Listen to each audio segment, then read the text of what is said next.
আল্লাহ সুবহানাহু ওয়া তাআলার দরবারে শুকরিয়া জানাচ্ছি যে রব্বুল আলামিন আজকের এই পবিত্র জুমার দিনে দুনিয়ার সকল কাজকর্মকে পিছনে ফেলে রেখে আল্লাহ তাআলার ঘরে এসে সালাতুল জুমা আদায় করার পরিবেশে আমাদেরকে বসার তৌফিক দিয়েছেন।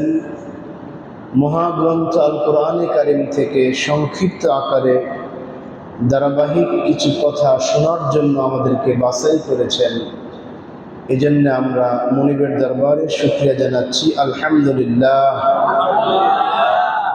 পাশাপাশি অসংখ্য দুরুদ এবং সালাম পেশ করছি আমাদের নবী সাইয়্যিদুল মুরসালিন খাতামুন নবিয়্যিন মুহাম্মদুর রাসূলুল্লাহ সাল্লাল্লাহু আলাইহি ওয়াসাল্লামের প্রতি। আল্লাহুম্মা সাল্লি আলা মুহাম্মদ, আল্লাহুম্মা বারিক আলা মুহাম্মদ। সম্মানিত হাজিরিন, মহাগ্রন্থ আল কোরআনের ধারাবাহিক আলোচনায় আজকে আমি তেলাওয়াত করেছি কোরআনের অন্যতম সূরা মারিয়ামের 16, 17, 18 এবং 19 নং আয়াত। 4টি আয়াতে কারিমা তেলাওয়াত করেছি। আল্লাহ সুবহানাহু ওয়া তাআলার দরবারে তৌফিক কামনা করছি তিনি যেন আমাকে এই তেলাওয়াতকৃত আয়াতে কারিমা থেকে সংক্ষিপ্ত সময়ের মধ্যে প্রয়োজনীয় কিছু কথা বলার প্রয়োজনীয় জ্ঞান দান করেন, আমিন। যারা আমরা শুনছি আমাদের সকলকে যেন আল্লাহ তাআলা এখান থেকে শিক্ষা গ্রহণ করার তৌফিক দিন, বলুন আমিন। সম্মানিত হাজিরিন, গত সপ্তাহে আমরা এই সূরার 13, 14, 15 তিনটি আয়াতে কারিমা তেলাওয়াত করেছিলাম এবং তিনটি আয়াতে কারিমার আলোকে আমরা কথা বলেছিলাম। ওই তিনটি আয়াতে কারিমে আল্লাহ তাআলা হযরত জাকারিয়া আলাইহিস সালামের একমাত্র সন্তান হযরত ইয়াহইয়া আলাইহিস সালামের কয়েকটি বৈশিষ্ট্যের কথা আলোচনা করেছিলেন। এই এক থেকে সূরা মারিয়ামের 1 থেকে এই 15 নম্বর আয়াত পর্যন্ত আল্লাহ তাআলা জাকারিয়া আলাইহিস সালাম এবং ইয়াহইয়া আলাইহিস সালামের ব্যাপারে আলোচনা করেছেন যে আল্লাহ তাআলা অতিশয় বৃদ্ধ অবস্থায় এবং একজন বন্দা নারী জাকারিয়া আলাইহিস সালামের স্ত্রী এই তাদের গর্ভে ইয়াহইয়া আলাইহিস সালামকে সে বৃদ্ধ বয়সে দান করেছেন। এটা আল্লাহ তাআলার পক্ষ থেকে বড় একটা কুদরত ছিল। যে বয়সে মানুষ সন্তান জন্ম দেওয়ার মতো শক্তি সামর্থ্য থাকে না এবং যে নারীটা শুরু থেকেই একবারই বন্দা, যার সন্তান কখনো হওয়ার সম্ভাবনা নেই, এমন বন্দা নারী এবং বৃদ্ধ পুরুষ, এদের মাধ্যমে আল্লাহ তাআলা তার কুদরতের বহিঃপ্রকাশ ঘটিয়ে ইয়াহইয়া আলাইহিস সালামকে দান করেছিলেন। এটা আল্লাহর পক্ষ থেকে আমাদের জন্য বড় একটা শিক্ষার বিষয় যে আল্লাহ তাআলা যা খুশি তাই করতে পারেন। সন্তান দেওয়ার জন্য কোনো বয়সের প্রয়োজন আল্লাহর কাছে নেই। আল্লাহ যে কোনো বয়সে সন্তান দিতে পারেন। আজকে থেকে যে মারিয়াম যে সূরাটা আমরা নামকরণ করেছিলাম, বলেছিলাম যে 16 নম্বর আয়াত থেকে মারিয়াম আলাইহিস সালামের কিছু ঘটনা আল্লাহ তাআলা বলেছেন। এই জন্য এই সূরার নামকে এই মারিয়াম থেকে মারিয়াম করা হয়েছে। এই 16 নম্বর আয়াত থেকে আল্লাহ তাআলা মুহাম্মদুর রাসূলুল্লাহ সাল্লাল্লাহু আলাইহি সাল্লামকে নির্দেশ দিলেন যে আপনি আপনার জাতিকে, উম্মতকে মারিয়াম আলাইহিস সালামের ঘটনাটা একটু শুনিয়ে দেন। তিনি কেমন নারী ছিলেন, কি তার পরিচয় ছিল, তার জীবনে কি অলৌকিক ঘটনা ঘটেছে, এটা আপনি একটু শুনিয়ে দেন। আপনারা মনে থাকার কথা, সূরা মারিয়াম আমি যেদিন প্রথম শুরু করেছিলাম ওই দিন এই কথাটা বলেছিলাম যে মুসলমানরা কাফেরদের অত্যাচারে অতিষ্ঠ হয়ে যখন 54 জন মুসলমান, 51 জন পুরুষ আর 3 জন নারী, এরা যখন আবিসিনিয়ায় বাদশাহ নাজ্জাশীর দেশে হিজরত করলেন, তখন সেখানে বাদশাহ নাজ্জাশী মুহাম্মদ সাল্লাল্লাহু আলাইহি সাল্লাম আল্লাহর পক্ষ থেকে কি নিয়ে এসেছেন, কিসের ভিত্তিতে তিনি তোমাদেরকে আকৃষ্ট করেছেন যে তোমরা তোমাদের বাপদাদার ধর্ম ছেড়ে তার প্রতি আকৃষ্ট হলে, আমাদের খ্রিস্ট ধর্ম গ্রহণ করছো না, অন্য ধর্ম গ্রহণ করছো না, অথচ সেই ধর্মটা গ্রহণ করে তোমরা আজকে নিঃস্ব, রিক্ত, অসহায় অবস্থায় আমার কাছে এসেছ। সেই মুহাম্মদ তোমাদেরকে কি শোনায়, সে কি তার মধ্যে আছে এমন, একটু আমাকে তেলাওয়াত করে শোনাও। এই বাদশাহ নাজ্জাশীর দাবির আলোকে জাফর ইবনে আবি তালিব, আলী রাদিয়াল্লাহু তাআলা আনহুর ভাই, তিনি সেই বাদশাহ নাজ্জাশীর সামনে এই সূরা মারিয়ম তেলাওয়াত করে শুনিয়েছিলেন। মনে থাকার কথা, আপনাদের এই কথাগুলি বলেছিলাম। এই মারিয়মের ঘটনা সেই বাদশার দরবারে তিনি দাঁড়িয়ে কোরআনের আলোকে বলেছিলেন, যেটা আমাদেরকে আল্লাহ বলতেছেন, মুহাম্মদ সাল্লাল্লাহু আলাইহি সাল্লামকে আল্লাহ বলতেছেন, ওয়াজকুর ফিল কিতাবি মারিয়াম, হে আমার হাবিব, আপনি মারিয়ামের ঘটনাকে বর্ণনা করুন। এখানে মারিয়াম একজন নারীর নাম, একটা মহিষী নারী ছিলেন, যার মাধ্যমে আল্লাহ তাআলা পৃথিবীতে এমন একটি কুদরতি শক্তি ঘটাবেন, এটা আল্লাহ তাআলা ভালো জানেন। সুবহানাল্লাহ, আল্লাহ তাআলা ভালো জানেন। এই পৃথিবীতে অনেকগুলি পরিবার ছিল, আল্লাহ তাআলার দৃষ্টিতে এই মারিয়ামের যে পরিবারটা ছিল, এটা একটা অত্যন্ত গুরুত্বপূর্ণ একটি পরিবার, একটি গুরুত্বপূর্ণ ফ্যামিলি। এটা আল্লাহ তাআলা কোরআনে উল্লেখ করেছে। আলে ইমরান, ইমরানের ফ্যামিলি, এই ফ্যামিলির মাধ্যমে আল্লাহ তাআলা পৃথিবীতে অনেক অলৌকিক ঘটনা ঘটিয়েছিলেন। সুবহানাল্লাহ। এই জন্য এই ফ্যামিলি দিয়ে আল্লাহ তাআলা দুইটা সূরার নাম করেছেন। একটা সূরা আলে ইমরান, ইমরানের বংশধর, আর একটা হলো তারই মেয়ে মারিয়াম, এই মারিয়াম নামে আল্লাহ তাআলা সূরা দিয়েছেন। এমন একটা ফ্যামিলি ছিল তাদের ফ্যামিলিটা, বিশ্ববিখ্যাত ফ্যামিলি। কোরআনে আল্লাহ তাআলা তাদের এই ফ্যামিলির প্রশংসা করেছেন, বলেন সুবহানাল্লাহ।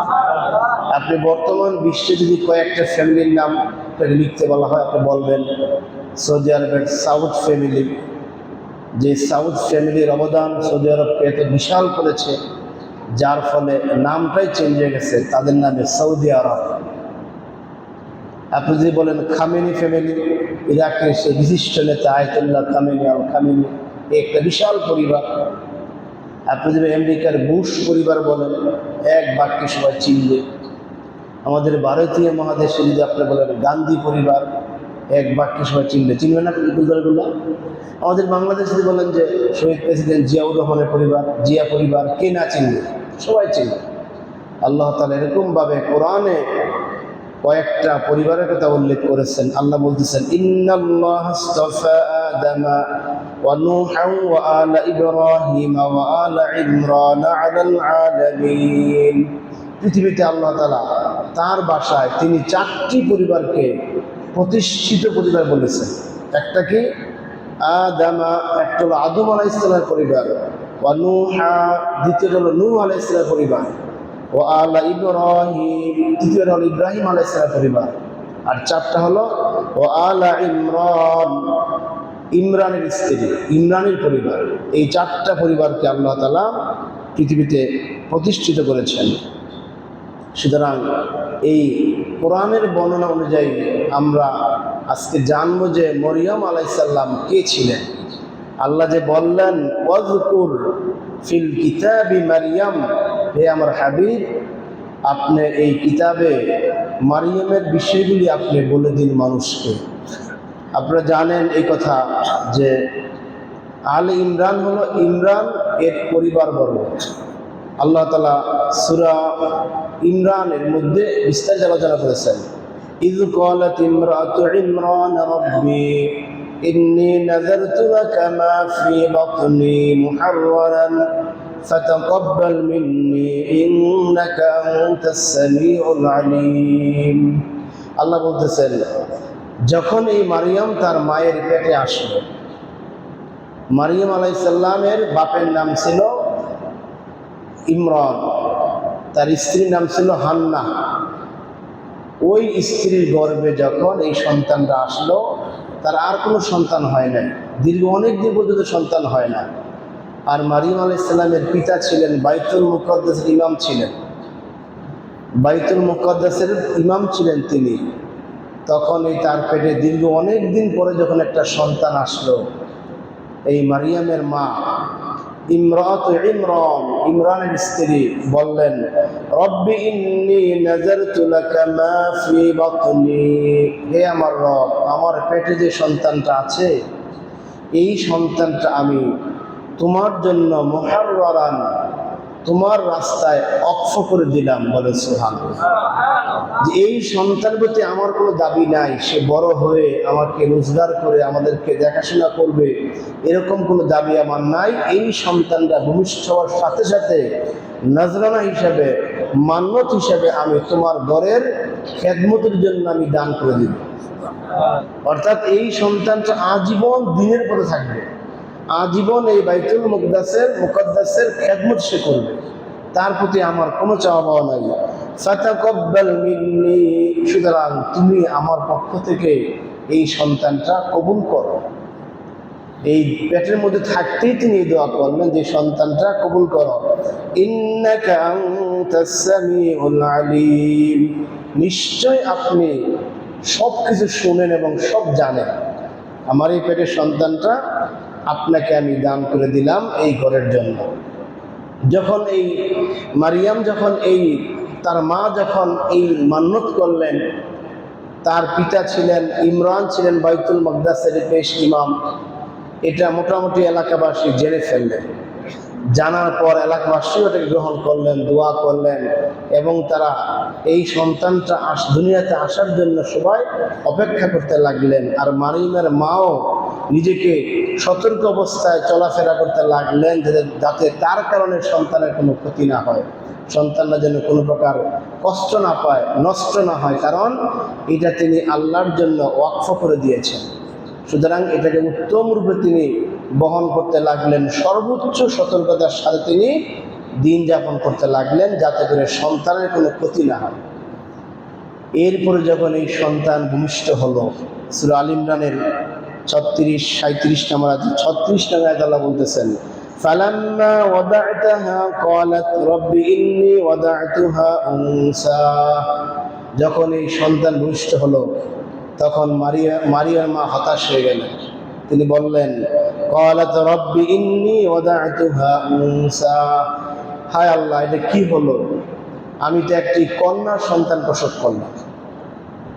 আমার ইচ্ছা ছিল এই সন্তানকে মসজিদের খাদেম হিসেবে নিয়োগ দিব, এই সন্তানকে আমি মসজিদের জন্য ওয়াকফ করে দেব, নিয়োগ করেছি।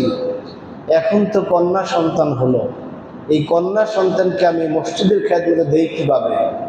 এই কন্যা সন্তান তো মসজিদের সেবা করতে পারবে না। কে বলতেছেন? মারিয়ামের মা ইমরানের স্ত্রী কথা বলতেছেন, দুঃখ করে বলতেছেন। কিন্তু আল্লাহ মাঝখানে বললেন, আল্লাহু আ'লামু বিমা ওয়াদা'ত, আল্লাহ ভালো করে জানেন তোমার গর্ভে কি সন্তান ছিল এবং তুমি কি সন্তান প্রসব করেছ। কে জানেন? আল্লাহ আগে থেকে জানেন, আমরা জানি না। আজকে আপনার সন্তান, যার এখনো কোনো সন্তান হয় নাই, আপনার মেয়ে, আপনার ছেলে যার এখনো বিবাহ হয় নাই, তার ঔরসে কি পরিমাণ সন্তান আছে কে জানেন? আল্লাহ। পৃথিবীর কোনো মেশিন এটাকে বার করতে পারবে না। তার ঔরসে আপনার মেয়ের গর্ভে কি কি সন্তান পৃথিবীতে আসবে, পৃথিবীর কোনো মেশিন এটাকে আইডেন্টিফাই করতে পারবে না। বলতে পারেন, আমরা তো জানতে পারি গর্ভে ছেলে না মেয়ে আছে, এটি একবারে শেষ পর্যায়ে।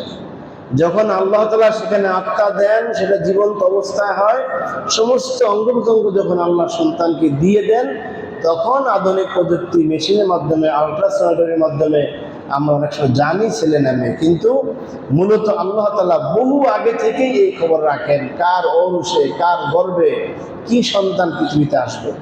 এই জন্য আল্লাহ বললেন, আল্লাহু আ'লামু বিমা ওয়াদা'ত, আল্লাহ ভালো জানেন তুমি কি সন্তান প্রসব করবে। তবে শুনো হে মারিয়াম, হে মারিয়ামের মা, তুমি শোনো, ওয়ালাইসা যাকারু কাল উনসা, আমি যেই সন্তানটা দিয়েছি, এটা দুইটা অর্থ। মুফাসসির কিরামরা বলেন এই বাক্যটা আল্লাহ বলেছেন, আবার অনেকে বলেন এটা মরিয়মের মা বলেছিলেন। আল্লাহ এটা বলেছেন, যারা অর্থ করেছেন তাদের বক্তব্য হলো, ওয়ালাইসা যাকারু কাল উনসা, যে মহিলাটা তোমার ঘরে জন্মগ্রহণ করেছে, এই মহিলাটা এই পুরুষের মতো নয়। বলে সুবহানাল্লাহ, এটা পুরুষের চাইতে অনেক ঊর্ধ্বে। এই মহিলার মাধ্যমে আমি পৃথিবীতে এমন কিছু অলৌকিক ঘটনা ঘটাবো যেটা তুমি জানো না। সুবহানাল্লাহ। সুতরাং এই মহিলাটাকে তুমি, এই মেয়েটাকে তুমি মেয়ে ভেবে এটাকে সাধারণ মেয়ে মনে করার কোনো কারণ নেই।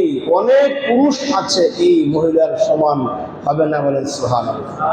এটা আল্লাহ জানাই দিলেন। আবার যারা এটা মরিয়মের মায়ের বাক্য বলেছেন তারা ব্যাখ্যা করেছেন যে মরিয়মের মা আফসোস করে বললেন যে আল্লাহ, আমার এই পুরুষ, আমার এই মেয়েটা তো পুরুষের মতো নয়, মেয়েদেরকে মসজিদে রাখার জন্য কিছু সীমাবদ্ধতা আছে, কিছু শর্ত আছে, তার শারীরিক কিছু সমস্যা আছে, তার নিরাপত্তার অভাব আছে। এই অবস্থাতে আমি তাকে দিয়ে এই মসজিদের খেদমত করাতে পারবো না। এটা কাজটা হলো কি? যাই হোক, এই দুই বক্তব্যই মুফাসসির কেরাম লিখেছেন। এবার মরিয়মের মা বলেন, ইন্নী সাম্মাইতুহা মারইয়াম, আমি এই মেয়েটার নাম রাখলাম মারইয়াম। এই তার মা নাম রাখলেন ওয়া ইন্নী আউযুহা বিকা ওয়া যুররিয়াতাহা মিনাশ শাইতানির রাজীম। আর বললেন যে আল্লাহ, যেহেতু এটা মেয়ে হয়েছেই, তাই আমি তার এবং তার বংশে যত সন্তান আসবে আমি এই সবাইকে তোমার কাছে এই শয়তান থেকে আশ্রয় চাই। বলেন সুবহানাল্লাহ। এটা প্রত্যেক মানুষের এই দোয়াটা সবসময় করতে হয় যে আল্লাহ, আমার গর্ভে যে সন্তান দিচ্ছ, আমার যে সন্তান পৃথিবীতে এসেছে, আমি সহ আমাদের সমস্ত সন্তানদেরকে তোমার যে বিতাড়িত শয়তান ইবলিস থেকে আমরা পানা চাই, সে যেন আমাদের এই সন্তানকে কখনোই কোনোভাবে এটাকে নষ্ট না করতে পারে। এই বলে মারিয়াম আলাইহিস সালাম দোয়া করলেন। এরপরে আল্লাহ তাআলার ঘরের জন্য এই সন্তানকে তিনি দান করলেন। আল্লাহ ইঙ্গিত দিলেন, যেহেতু এইটা ওয়ালাইসা যাকারু কাল উনসা, এটা সাধারণ কোনো মহিলা নয়, সুতরাং তুমি এটাকে এই মহিলাকে, এই মেয়েটাকে তুমি আমার ঘরের জন্য যে মান্নত করেছ, সেই মান্নতটা পূরণ করে তাকে তুমি বাইতুল মাকদাসে নিয়ে আসো, তাকে তুমি মসজিদে নিয়ে যাও। ছোট্ট সন্তান, একেবারেই ছোট্ট সন্তান। এই ছোট্ট সন্তানটাকেই আল্লাহ তাআলা গ্রহণ করেছেন। বলেন সুবহানাল্লাহ। এই সন্তানটা প্রশ্ন আসতে পারে, মসজিদে লালন পালন হবে কার মাধ্যমে? এটা কে ভালো জানেন? আল্লাহ ভালো জানেন। মারিয়ামের মা এই চিন্তা করলেন না, এই শিশু সন্তানটাকেই মসজিদে বাইতুল মাকদাসে নিয়ে গেলেন। ইতিমধ্যে তার স্বামী মারা গিয়েছিল। এই যে মারিয়ামের পিতা যিনি ছিলেন ইমরান, ইতিমধ্যে তার জন্মের আগে তিনি মারা গিয়েছেন। তিনি মারা যাওয়ার কারণে এখন এই বাইতুল মাকদাসের দায়িত্ব আসলো তখনকার জমানার নবী হযরত জাকারিয়া আলাইহিস সালাম। কার কাছে দায়িত্ব আসলো? জাকারিয়া আলাইহিস সালাম তখন এই বাইতুল মাকদাসের ইমাম এবং খতিব এবং তিনি রক্ষণাবেক্ষণকারী। ঘটনাক্রমে তিনি আবার এই মারিয়ামের খালু হন। ইমরানের ভাইরা ছিলেন, ইমরানের যে মরিয়ম, যে ইমরানের স্ত্রী ছিল, ওই ভাইরা ছিল জাকারিয়া আলাইহিস সালাম। মারিয়ামের খালু হন সেই জাকারিয়া আলাইহিস সালাম। তিনি সেই মসজিদের খাদেম, মসজিদের খতিব। স্বাভাবিকভাবে তারই দায়িত্বে আসার কথা, কিন্তু সে এই পুণ্যময়ী মহিলা, এই মেয়েটা যেহেতু আল্লাহ বলতেছেন এরকম সাধারণ মহিলা নয়, এই জন্য তৎকালীন যারা ছিলেন, তাওরাতের আলেম ছিলেন, তাওরাত লিখতেন, এরকম সবাই এসে হাজির হলেন যে আমরা তাকে নিব, এই মেয়েটাকে আমরা লালন পালন করবো। যেহেতু এখানে আল্লাহ তাআলার বিশেষ কুদরত এই মহিলার মধ্যে, মেয়ের মধ্যে লুকায়িত আছে, এর মাধ্যমে আল্লাহ তাআলা বিশেষ কিছু কিছু ঘটাবেন। এই জন্য এই মারিয়ামকে নেওয়ার জন্য সবাই এসে লাইন ধরলেন। এবার তৎকালীন জমানার সিস্টেম ছিল লটারির মাধ্যমে নির্বাচন করা কে তার রক্ষণাবেক্ষণের দায়িত্ব নেবেন। আর লটারির সিস্টেমটা আল্লাহ তাআলার পক্ষ থেকে একজন বৃদ্ধ এসে, কোনো বর্ণনা আসছে স্বয়ং জিবরাইল এসে, আবার কোনো বর্ণনা আসে তাদের মধ্য থেকেই পরামর্শক্রমে যারা তাওরাত লিখেন, তাদের যে কলম, যে বিশেষ কলম দ্বারা, বিশেষ কালি দ্বারা তাওরাত লিখেন, সেই কলমটা তারা পানিতে ফেলবেন, সেই কলমটা পানিতে ফেলবেন। আল্লাহ তাআলার এই বিশেষ, এই তার পক্ষ থেকে এই ইলহামের মাধ্যমে, এই বুদ্ধি দিয়ে এবার যারা যারা এই তাওরাত লিখেন, মারিয়ামকে নেওয়ার জন্য আসলেন, প্রত্যেকেই তাদের কলমটা একটা স্রোতময় খাল, যেটা ছোট্ট নদী, ওই ছোট্ট নদীর মধ্যে ফেললেন। শর্ত হলো যার কলমটা বেশি থাকবে এবং স্রোতের বিপরীত দিকে চলতে থাকবে, অর্থাৎ স্রোতে ভাসায় নিবে না বা ডুবে যাবে না। খেয়াল করুন যে স্রোতে কলমটা ভেসে যাবে না বা ডুবে যাবে না, এই কলমটা বরং বিপরীত দিকে সামনের দিকে আসবে। যার কলমটা টিকে থাকবে, ডুববে না এবং সামনের দিকে আসবে, ওই কলম যার হবে তিনি এই শিশু মারিয়ামের দায়িত্বভার গ্রহণ করবেন। সুবহানাল্লাহ। আল্লাহ তাআলা কি চমৎকার সিস্টেম করে দিলেন। সকলেই যার যার মতো কলমটা পানিতে ফেললেন, এই সবার কলম চলে গেল, কিন্তু হযরত জাকারিয়া আলাইহিস সালামের কলমটা ভেসে রইল এবং স্রোতের বিপরীত দিক দিয়ে সেটা চলতে লাগবে। সুবহানাল্লাহ। এখানে আল্লাহ তাআলার প্রত্যক্ষ কুদরত ছিল যে জাকারিয়া আলাইহিস সালাম ছিলেন তার খালু এবং তিনি ছিলেন বাইতুল মুকাদ্দাসের ইমাম, এবং যেহেতু ওই মহিলাটাকে, এই মারিয়ামকে বাইতুল মুকাদ্দাসে দেওয়া হচ্ছে, সুতরাং ইমামের হাতেই এবং তার আপন খালু হওয়ার কারণে তার হাতে এটা বেশি নিরাপদ, ঠিক কিনা? আল্লাহ তাআলা বলেন এভাবে এই মারিয়ামকে বাইতুল মাকদাসে নিয়ে আসা হলো।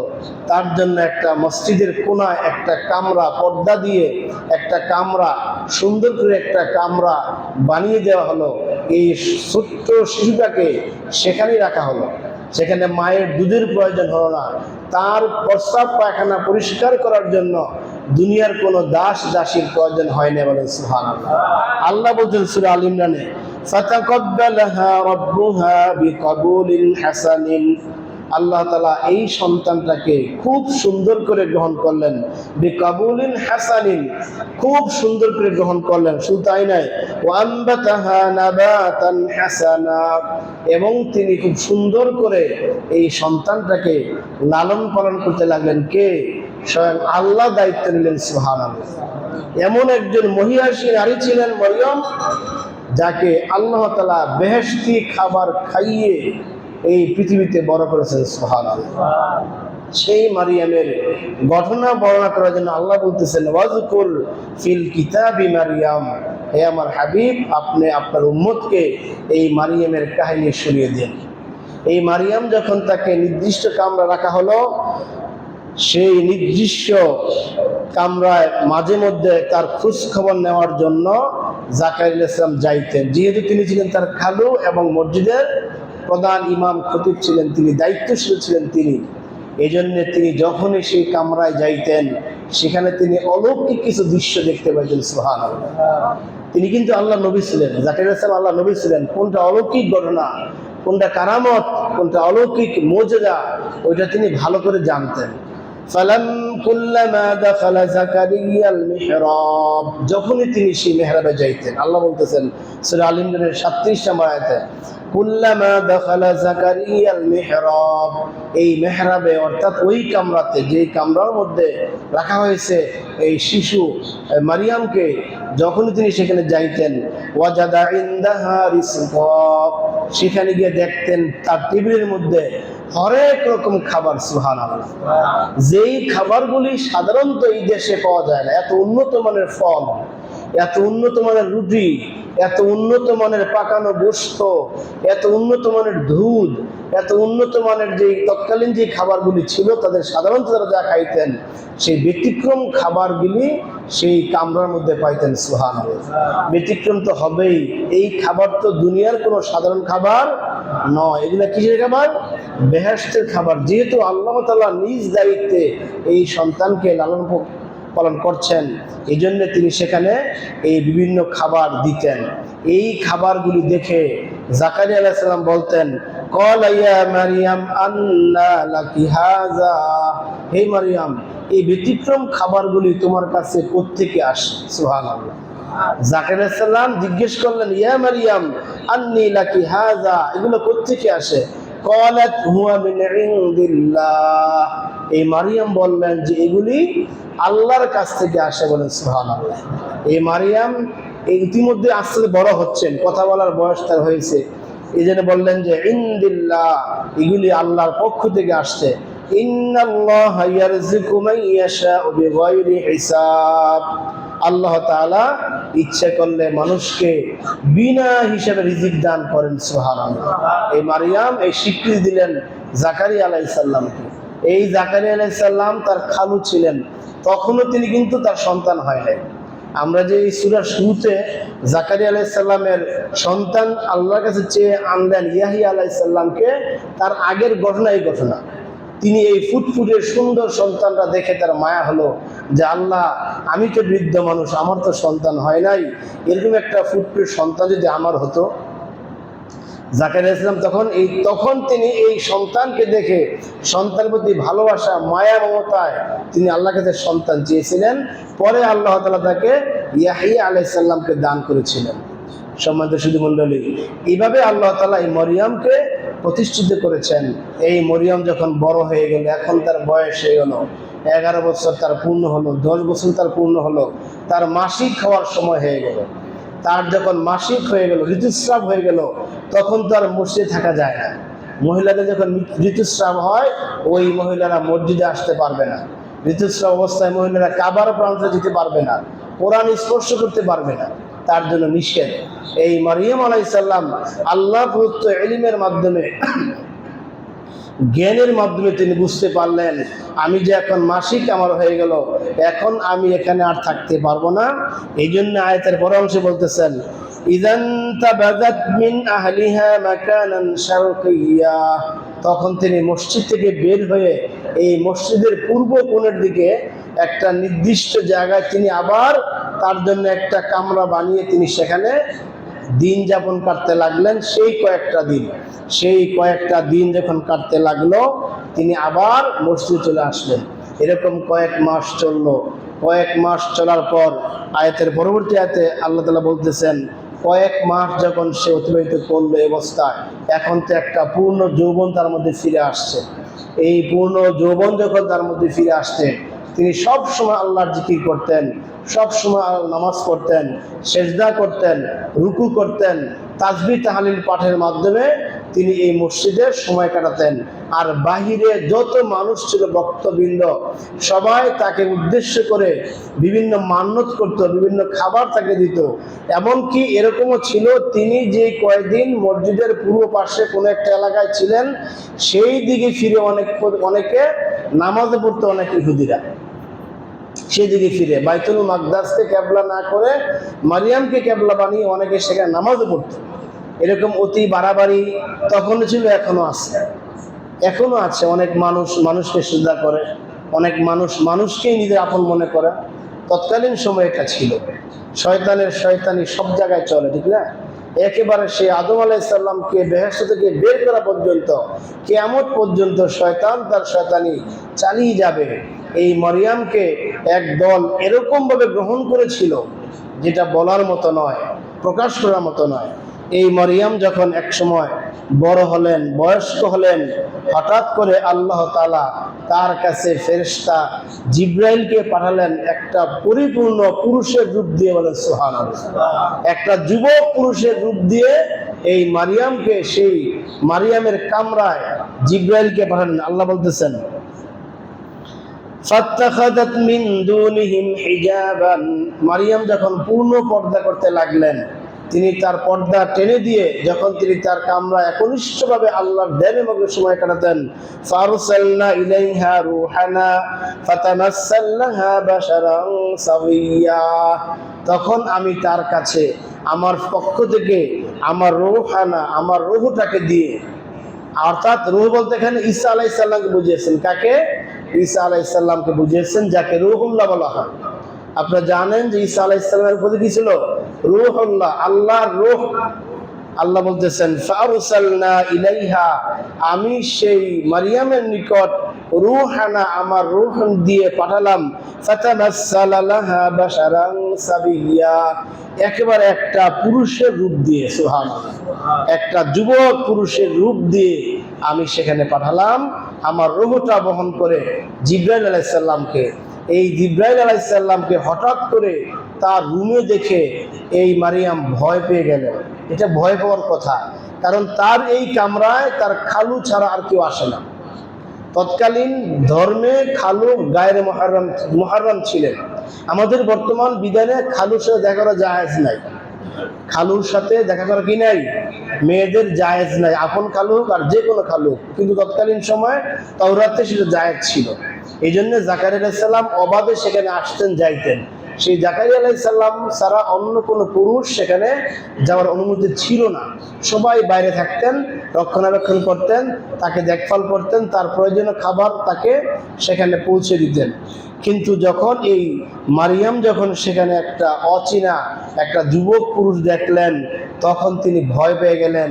তিনি সাথে সাথে বললেন, ক্বালাত ইন্নী আউযু বিররহমানি মিনকা ইন কুনতা তাকিয়া।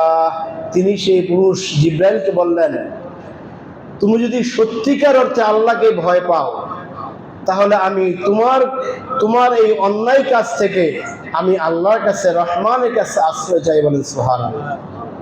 কারণ তিনি ভয় পেয়ে গেলেন, এই মুহূর্তে মসজিদের ভিতরে আমার এই খাস কামরার ভিতরে একটা পুরুষ এসেছে, ওই পুরুষের ভিতরে যদি আল্লাহর ভয় না থাকে, তাহলে সেই পুরুষটা যে কোনো অন্যায় কাজ করতে পারে, ঠিক কিনা? পুরুষের মধ্যে আল্লাহর ভয় না থাকলে সে যে কোনো অন্যায় কাজ করতে পারে। এইটা এই মারিয়াম অনুভব করলেন। এই জন্য তিনি বললেন যে আমি আউযু বিররহমানি মিনকা ইন কুনতা, আমি তোমার কাছ থেকে, আমি আল্লাহর কাছে আশ্রয় চাই, আল্লাহ যেন আমাকে তোমার ব্যাপারে যাবতীয় খারাপ কাজ, অন্যায় থেকে আমাকে মুক্ত রাখেন। এটা এই মারিয়াম স্পষ্ট করে বললেন। এবার আল্লাহ তাআলার পক্ষ থেকে আগত সেই পুরুষটি কে ছিলেন? জিবরাইল আলাইহিস সালাম। কিসের জন্য এসেছিলেন? তাকে একটা সংবাদ দেওয়ার জন্য।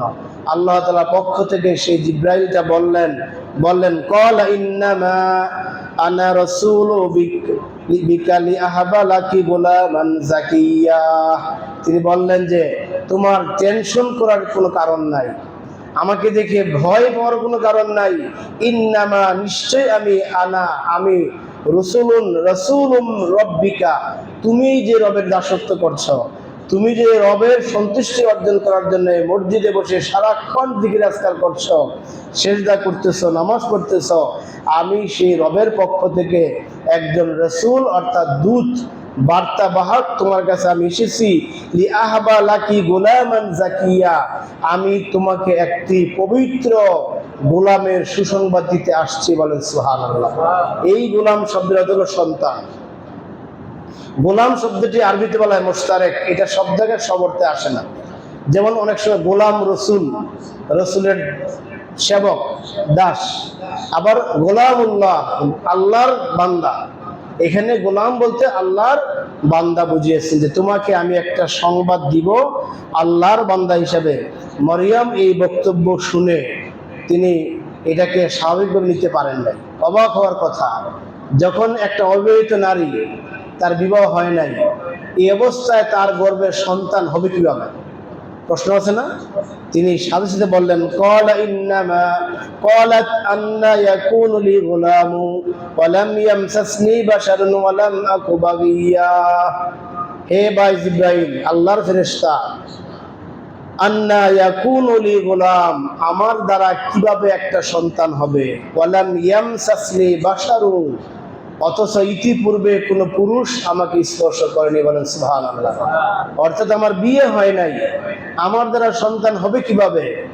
ওয়ালাম আকু বাগিয়া, আর আমি কোনো সীমা লঙ্ঘনকারী নই, অর্থাৎ আমার স্বামীও নেই, অথবা আমি অবৈধভাবে কোনো পুরুষের সাথে মেলামেশা করি নাই, জিনা আমি করি নাই, অন্যায় কাজ করি নাই, সুতরাং আমার গর্ভে আবার সন্তান হয় কিভাবে? এটা তো আমি বেশ অবাক হয়ে যাচ্ছি। এটা সূরা আল ইমরানে আরো বিস্তারিত বর্ণনা আসছে, এখানে সূরা আম্বিয়াতে আরো সুন্দর করে সামনে ইনশাআল্লাহ আমরা আলোচনা করব পরবর্তী পর্যায়ে যে আসতেছে। এই মরিয়ম এই আপত্তি করলেন, আল্লাহর কাছে এই কথা বললেন। এবার ফেরেশতা বলতেছেন ক্বালা কাযালিক, আল্লাহ তাআলা এইভাবে অনেক কিছু করতে পারেন। বলেন সুবহানাল্লাহ। ইতিপূর্বে আল্লাহ তাআলা আদম আলাইহিস সালামকে সৃষ্টি করেছেন, তার কোনো পিতামাতা ছিল না, ছিল না। আদম আলাইহিস সালামের দেহটা, বডি স্ট্রাকচারটাকে আল্লাহ সৃষ্টি করে সেখানে কুদরতিভাবে আল্লাহ তাআলা তার মুখে ফুৎকার দিলেন। আদম আলাইহিস সালামের মুখে আল্লাহর কুদরতি ফুৎকার দেওয়ার সাথে সাথে আদম আলাইহিস সালাম হাসি দিলেন, আলহামদুলিল্লাহ বললেন, তিনি শোয়া ছিলেন, সেখান থেকে তিনি বসলেন। সুবহানাল্লাহ। কিচ্ছু সেখানে পিতামাতা কিচ্ছু ছিল না। আবার কিছুদিন পর হাওয়া আলাইহিস সালামকে কোনো পিতামাতা ছাড়াই আদম আলাইহিস সালামের বাম পাজরের একটা বাঁকা হাড় থেকে কুদরতিভাবে আল্লাহ তাআলা সেখান থেকে বের করলেন। সুবহানাল্লাহ। ওয়া ইযা আরাদা শাইআন আইয়াকুলা লাহু কুন ফায়াকুন। এই জিবরাইল বললেন, তোমার রব হলেন এমন একজন সত্তা, এমন একজন রব যিনি কোনো কিছু সৃষ্টি করতে শুধু বলেন কুন, হও, ফায়াকুন, সাথে সাথে হয়ে যায়। সুতরাং তোমার গর্ভে আল্লাহ সন্তান দিবেন, এটা কোনো চিন্তার কোনো কারণ নাই, টেনশন করার কোনো কারণ নাই। আল্লাহ তাআলা শুধু ইচ্ছা করবেন, বলবেন কুন, হয়ে যাবে। আর তোমার গর্ভে যে সাধারণ সন্তান দিবেন, ওইটা সাধারণ সন্তান নয়, এটা হবে এই যুগের একজন নবী। বলেন সুবহানাল্লাহ। এই যুগের একজন প্রখ্যাত নবী হবেন, যার মাধ্যমে আল্লাহ তাআলা অনেক অলৌকিক ঘটনা ঘটাবেন, যেটা অন্য কোন নবীর মাধ্যমে আল্লাহ তাআলা ঘটাবেন না। তোমার গর্ভে যে সন্তান আল্লাহ দিবেন, এই সন্তানকে আল্লাহ তাআলা এই সন্তানের মাধ্যমে দুইটা জাতির খেদমত করাবেন, যেটা অন্য কোন জাতির খেদমত কাউকে করানো হয় নাই। অন্য সমস্ত নবীগুলিকে আল্লাহ তাআলা একটি জাতির মাধ্যমে তাদের খেদমত দিয়েছেন। আর এই তোমার গর্ভে যে সন্তান হবে, সেই সন্তানকে আল্লাহ তাআলা এই বনি ইসরাইলকে খেদমত করাবেন, বনি ইসরাইলের মাধ্যমে দ্বীনের প্রচার করাবেন, প্রসার করাবেন। আবার শেষ জামানায় যখন দাজ্জাল এসে মানুষের ঈমান নিয়ে সিনেমিনি খেলবে, দাজ্জাল যখন মানুষকে ঈমান হারা করে ফেলবে, মানুষগুলোকে সবাইকে কুফরের মধ্যে লিপ্ত করবে, সমস্ত মানুষগুলোকে শিরকের মধ্যে লিপ্ত করবে, তখন তোমার এই সন্তান যাকে আল্লাহ দান করবেন, সেই পৃথিবীতে এসে ওই সন্তানকে, আবার ওই সন্তান পৃথিবীতে এসে গোটা মানুষকে দাজ্জাল থেকে মুক্ত করে এই পৃথিবীকে কোরআনের আলোকে সাজাবে এবং গোটা মানুষকে আবার আল্লাহর দিকে নিয়ে আসবে। এমন একটা সন্তান আল্লাহ তাআলা তোমাকে দিবেন। রব্বুকি হুয়া আলাইয়া হাইয়ুন। আর তোমার রবের পক্ষ থেকে এই কাজটা, অর্থাৎ তোমাকে কোনো পুরুষ স্পর্শ করে নাই, তোমার বিয়ে হয় নাই, এই বিয়ে ছাড়া, স্পর্শ ছাড়া তোমার গর্ভে এই সন্তান দেওয়াটা হুয়া আলাইয়া হাইয়ুন, আল্লাহর পক্ষে অত্যন্ত সহজ কাজ। বলেন সুবহানাল্লাহ। এরপরে আল্লাহ বলতেছেন, ওয়ালিনাজআলাহু আয়াতাল লিন্নাস ওয়া রাহমাতাম মিন্না। এবং তোমার গর্ভে যে সন্তান হবে, তাকে তিনি আয়াতাল লিন্নাস, মানুষের জন্য একটা নিদর্শন করবেন। সুবহানাল্লাহ। যেটা পৃথিবীর কোনো মানুষ পারবে না, কোনো মানুষ পারে নাই, এমন কিছু কাজ তিনি করাবেন। আমরা পরবর্তী আয়াতগুলোতে সেগুলো আমরা আলোচনা করব। যেমন সংক্ষিপ্ত আকারে বলতে চাই, পরবর্তী কি আসতেছে আয়াতগুলোতে, যেমন ঈসা আলাইহিস সালাম তিনি যখন জন্মগ্রহণ করলেন, জন্মগ্রহণ করার পরেই তিনি মানুষের সাথে কথা বলতে পেরেছেন। বলেন সুবহানাল্লাহ। পৃথিবীতে আর কোন শিশু সন্তান, শুধুমাত্র ইউসুফ আলাইহিস সালামকে তার পক্ষে পবিত্রতা ঘোষণা দেওয়া ছাড়া আর কোন শিশু পৃথিবীতে এই মাতৃকুলে থেকেই কথা বলতে পেরেছে। আর দ্বিতীয় কোন আর শিশু নেই। বলেন সুবহানাল্লাহ। দ্বিতীয়ত ঈসা আলাইহিস সালামকে আল্লাহ তাআলা এমন একটা গুণ দিবেন, এটা জিবরাইল বলতেছেন, ওয়ালিনাজআলাহু আয়াতাল লিন্নাস, মানুষের মধ্যে তাকে যে ব্যতিক্রম করবেন, মানুষের মধ্যে নিদর্শন করবেন। দ্বিতীয় আরেকটা গুণ আল্লাহ তাআলা তাকে দিবেন, যে মৃত মানুষকে আল্লাহ তাআলার কুদরতে তিনি জীবিত করবেন। বলেন সুবহানাল্লাহ। মানুষ মৃত্যুর পর, মারা যাওয়ার পর জীবিত করতে পেরেছে, জীবিত হয়েছে, এমন ঘটনা নাই। শুধুমাত্র আছে দুইটা ঘটনা। একটা হলো বনি ইসরাইলের একদল মুসা আলাইহিস সালামকে চ্যালেঞ্জ করেছিল যে, মুসা, তুমি তোমার কারণে আল্লাহর কণ্ঠে কথা শুনেছ, আমরা এই কথা বিশ্বাসী না, আমরা আমাদের কানে আল্লাহর কণ্ঠে কথা শুনতে চাই। একদল এই বনি ইসরাইল মুসা আলাইহিস সালামকে এই কন্ডিশন দিয়েছিলেন। মুসা আলাইহিস সালাম আল্লাহকে জানালেন, আল্লাহ, আমার এই জাতি এই কন্ডিশন দিয়েছে, তারা আমার মুখে তাওরাতের বাণী শুনতে রাজি না। তুমি আমাকে যেরকম তোমার পদ্ধতি কণ্ঠে শুনিয়েছ, আমি আমার কানে শুনেছি, আমার জাতীয় এভাবে তাদের কানে তোমার কণ্ঠ শুনতে চায়। যখন এই কথা মুসা আলাইহিস সালাম আল্লাহকে বললেন, আল্লাহ বললেন, ঠিক আছে, তাদেরকে নিয়ে আসো। তোমার জাতি যদি 70 লক্ষ, এই 70 লক্ষ প্লাস জাতি তো এই তুর পাহাড়ে জায়গা লবে না, সুতরাং তাদের কাছ থেকে বাছাই করে 70 জন লোক নিয়ে আসবা। বনি ইসরাইলের এই 70 জন প্রতিনিধি মুসা আলাইহিস সালামকে গিয়ে যখন বললেন যে আল্লাহ তাআলা তোমার সাথে কথা বলবেন, সবার সাথে নয়, তোমরা সিলেকশন করো কোন কোন ব্যক্তিকে আমার সাথে তুর পাহাড়ে পাঠাবে। তখন গোটা বনী ইসরাইল সিলেকশন করে 70 জনকে তারা দায়িত্ব দিলেন যে এই 70 জন যদি তোমার সাথে গিয়ে আল্লাহর কণ্ঠে তাদের কর্ণে আল্লাহর ভাষা কথা শুনে আসে তাহলে আমরা বিশ্বাস করব যে তারা সঠিক বলেছে, তোমার একক কথা বিশ্বাস করবো না। এবার এই 70 জনকে আল্লাহ তাআলার হুকুমে তুর পাহাড় থেকে সিনাই পর্বত বলা হয়, ওয়াতুর সিন সূরা 3 এ আসছে, ওয়াতিনি ওয়াজাইতুনি ওয়াতুর সিন, এই সিনাই পর্বত তুর পাহাড়ে এই 70 জন ব্যক্তিকে আল্লাহ সেখানে নিয়ে গেলেন। চারদিকে ফেরেশতাদের থেকে ঘিরে ফেললেন, অন্ধকার হয়ে গেল, সুবহানাল্লাহ, সব দিকে অন্ধকার হয়ে গেল।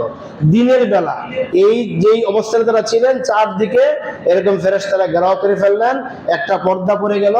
আল্লাহ সেখানে তাদের সাথে কথা বললেন, তাওরাতের কিছু কথা বললেন যেটা কোরআনে আছে, সূরা মায়েদার 12 নম্বর আয়াতে সেগুলো আছে, সূরা বাকারার 83 নম্বর আয়াতে সেগুলো আছে। এরকম ভাবে আল্লাহ তাআলা কিছু কথা বললেন। এই বনী ইসরাইলের 70 জন যখন আল্লাহর কণ্ঠে কথা শুনলেন, কথা শুনে বিশ্বাস করলেন, এই 70 জন যখন তুর পাহাড় থেকে নামতে ছিল, নামা অবস্থায় এদের মধ্যে একজনের শয়তান ওয়াসওয়াসা দিল, যেহেতু মূসা তোমাদের কথায় বাধ্য হয়ে আল্লাহর কণ্ঠে তোমাদের কথা শোনার ব্যবস্থা করেছে, তোমরা শুনেছ, এবার তোমরা আরেকটা ফোন দিয়ে আটো, এবার আরেকটা দাবি করো। সেটা কি? ওয়াইদ কুলতুম ইয়া মূসা লান নুমিনা লাকা হাত্তা নারাল্লাহ যাহরা। এবার তারা বলল, মূসা তোমার কথা আমরা এবং আল্লাহর এই কথা কখনো বিশ্বাস করব না যে পর্যন্ত না আমরা আল্লাহকে প্রত্যক্ষ দেখতে না পাই। বলেন নাউজুবিল্লাহ। তারা এবার বায়না করলো আল্লাহকে দেখতে চাই।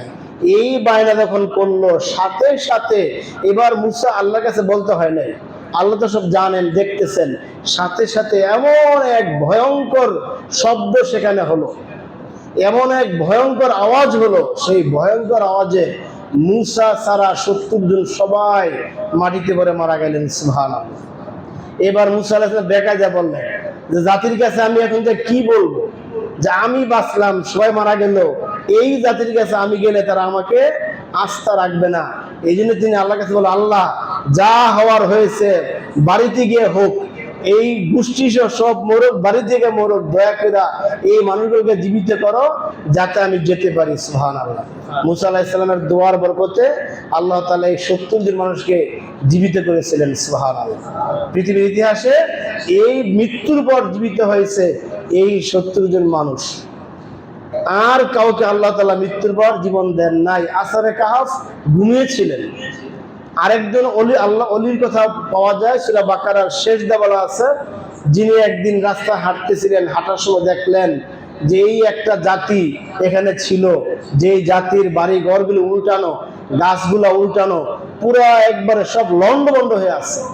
তখন ওই আল্লাহর অলির ভিতরে এই চিন্তা আসলো যে আল্লাহ তাআলা এইগুলি সব কিছু ভেঙে ফেললেন, আবার তিনি এগুলোকে জীবন দান করবেন, এটা কেমনে সম্ভব? এটা বলার সাথে সাথে ওই ব্যক্তিটা, তার একটা আকস্মিক মৃত্যু আসলো, চূড়ান্ত মৃত্যু না, তিনি সেখানে ঘুমিয়ে পড়লেন। তার গাদাটা সব কিছু একবারে জীর্ণ শীর্ণ হয়ে হাড্ডি সার হয়ে সেখানে তিনি শুয়ে রইলেন, এবং সেখান থেকে জীবিত হলেন প্রায় 350 বছর। 350 বছর পর জীবিত, কোনো কোনো বছর 1000 বছর জীবিত হওয়ার পর আল্লাহ জিজ্ঞেস করলেন, তুমি এখানে কয়দিন ঘুমাইলা? হে আমার প্রিয় বান্দা, কয়দিন ঘুমাইছো? সে বলল, এক বিকাল বা এক সকাল। বলল, না, তুমি তোমার পাশে যে গাদা ছিল, যেই গাদা দিয়ে তুমি আসছো তার দিকে তাকাও। তখন দেখলো তার গাদার হাড্ডি সার কিচ্ছু নাই, সবগুলি মাটির সাথে মিশে যাওয়ার উপক্রম হয়েছে। আল্লাহ বলেন, দেখো, তুমি যদি একদিন ঘুমাইতা, তোমার এই গাদাটা একদিন এই অবস্থা হয় নাই। সুবহানাল্লাহ। সুতরাং এই মৃত্যুর পর আল্লাহ তাআলা এই কয়েকটা ঘটনা দিয়েছেন জীবিত করা। ঈসা আলাইহিস সালামকে আল্লাহ এই মারিয়ামের গর্ভে দিবেন, যেই সন্তানটা মৃত মানুষকে জীবিত করবে। আমরা আগামী সপ্তাহে আল্লাহ চায় তো সেই বিষয়গুলি আমরা আলোচনা করব। আল্লাহ তাআলা আমাদের সকলকে আগামী সপ্তাহ পর্যন্ত হায়াত দান করুন, আমিন। এই